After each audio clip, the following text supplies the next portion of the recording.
What is up, everybody? Welcome back to another episode of Humbug Outdoors Fishing. It's your boy C. Smith here, and today we're going to be talking about a little hack that I've been doing for the last 6-7 months, and it involves soft plastics on Texas rigs. So I know a lot of times what can happen, is you've got that plastic rigged up on the hook like that, and eventually that top there will kind of start to wear out, and the bait will push down and it'll start to do kind of a weird twirling in the water. And basically at that point, you throw away the plastic and you put a new one on. Well, with this little guy right here, you can go 15, 20 fish on one plastic. Even though that top part's ripped, it'll still work. So yeah, I'm gonna show you guys, I'm gonna talk to you guys a little bit about this clip, where you can get it, and how to install it on your bait. It's super easy. So yeah, hope you guys enjoy the video.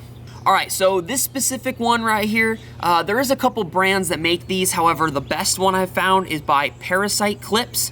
It's called the Bait Keeper, and it's a very simple design. I mean, it's just, a wire circle, and then a little indent with the wire loop on the back.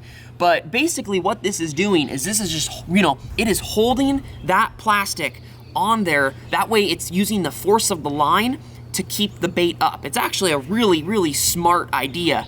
And you can get these Tackle Warehouse, Bass Pro Shops. There's a couple different, a lot of the bigger, bigger stores you can get them. Mostly online. I haven't found them in store at any stores yet, but online they're everywhere. So they're super cheap. You can get them for like $4 for like a pack of 10 or something like that. And the amount of money it's gonna be saving you on plastics is incredible. So yeah, let's show how to rig this up on your plastics. All right, guys, so to install this little clip right here, it's very simple. The first thing you're gonna do with the clip, right, is you see it's got that little hole on there. You're gonna make sure to put that line, this is like your tag end, right? This is where you're gonna tie your bait in. Make sure when you put the line through that hole, you make sure it's facing outward to the end of the line. So if you see right there, when I tie it in, boom, it's facing that way. So you're gonna move the clip up the line, don't worry about it for a second, and now you're gonna tie your hook on to, the bait right here. Alrighty, so once your knot is tied, you're gonna take your craw or Senko plastic, whatever you want, and put it in Texas rig style. So you're just gonna put the hook through, using the top of that hook point right there, bring it over. And the nice thing about using that rule is it covers the knot a little bit, protects it from, from stuff. And here is when the clip's gonna come back in. So you notice the clip is facing out like that. That's how you're gonna want it to stay on the hook. So you're gonna move that point, and you're gonna, as it's outward again, put the hook point through and run it down the hook. And basically what you're gonna see it's gonna do here is it's gonna go over and protect that plastic from moving. So if you notice, if I pull on that bait, the plastic's, it's not moving at all because the clip is held by the line and the bend of the hook. So the clip is not falling off, your plastic's not breaking, your line has no extra pressure to it. It's the perfect, idea.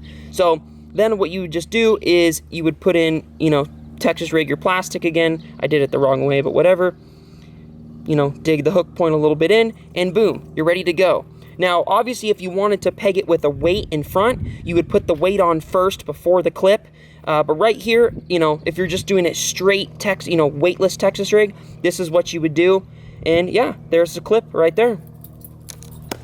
Alrighty, hope you guys enjoyed the video. If you did, please make sure to give it a like, comment, subscribe, share, do all that stuff you're supposed to do for a YouTube video.